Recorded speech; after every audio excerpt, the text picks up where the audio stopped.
Kimbunga chetu siku hii ya leo kinamulika na kuangazia vile Wakenya wanavyoteswa wakiwa mikononi mwa wageni, wengi wao tukiwa tumewakaribisha hapa Kenya au Wakenya wakiwa katika mataifa yao. Katika video moja hivi karibuni ambayo inasambaa mitandaoni, inaonyesha raia mmoja wa taifa la Uchina akiwa anamtesa kwa kumpiga na kumdhulumu vibaya sana raia wa Kenya. Raia huyu kutoka taifa la Uchina anaonekana kuwa ni msimamizi wa kampuni moja ya mabati hapa Kenya. Lakini namna anavyomtesa na kumdhulumu Mkenya si haki hata kidogo.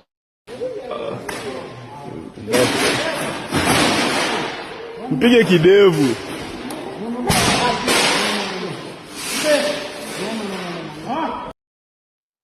Sio hayo tu, kuna raia wengine wamekuwa wakiteswa katika video za awali.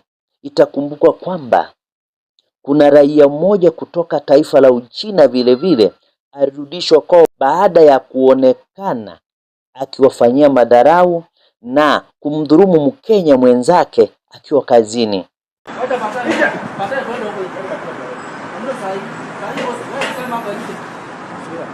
Katika video ambayo inaendelea kuleta gumzo mitandaoni na mahala Wakenya walipo, maswali Wakenya wanajiuliza ni haki ya Wakenya iko wapi? Kwa nini Wakenya wateswe na kudhulumiwa vibaya katika taifa lao? Swali ni, serikali ya Kenya mbona inalifumbia jicho swala hili? Ni kwa nini rais wa taifa la Kenya hachukui hatua yoyote kwa wageni kama hawa ambao wanaleta fitna na dhulma kwa wananchi wake? Itakumbukwa kuwa vile kuna raia mmoja vile kutoka taifa la Uholanzi au Dachi ambaye alionyesha madharau na kuwadhulumu polisi wetu wa Kenya. Mbona wageni wanapofika Kenya wanajiona kwamba wao ni wakubwa kutuliko? Mbona wageni wanapotoka taifa lao wakiingia katika taifa la Kenya hawachukulii hatua yoyote? Si haki kwa raia wa taifa lolote lile, rangi yoyote ile, anapofika katika taifa la Kenya anachifanya mkubwa, anachifanya kuwa yeye ako juu ya sheria au hawezi kuchukuliwa hatua yoyote. Raia wa Kenya wamekuwa wakiteswa katika mataifa wanayoishi. Kwa mfano, huko Uganda, raia wa Kenya ambao ni watetezi wa haki za kibinadamu wamefungiwa na kupata mateso chungu nzima zaidi ya mwezi mmoja wakiwa mikononi mwa majeshi ya Uganda. Serikali ya Kenya ilifanya nini? Hakuna. Ilibidi aliyekuwa kiongozi wa taifa la Kenya mstaafu Uhuru Muigai Kenyatta kuingilia na kuokoa maisha ya Wakenya ambao walikuwa wanaozea katika taifa hilo. Swali ni, mbona Wakenya wanateswa?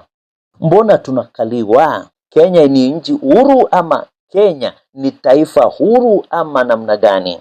Wakenya wengine vile wamekuwa wakiyapitia na wengine kupoteza maisha yao katika mataifa ya Kiarabu. Wengi wa watu wakiwa wasichana wanaojitafutia donge katika mataifa ya Kiarabu huishia kurudi nyumbani wakiwa marehemu au wakiwa wamepata majeraha mabaya zaidi kutokana na yale ambayo wanapitia katika mataifa hayo. Mbona serikali inalifumbia jicho swala hili?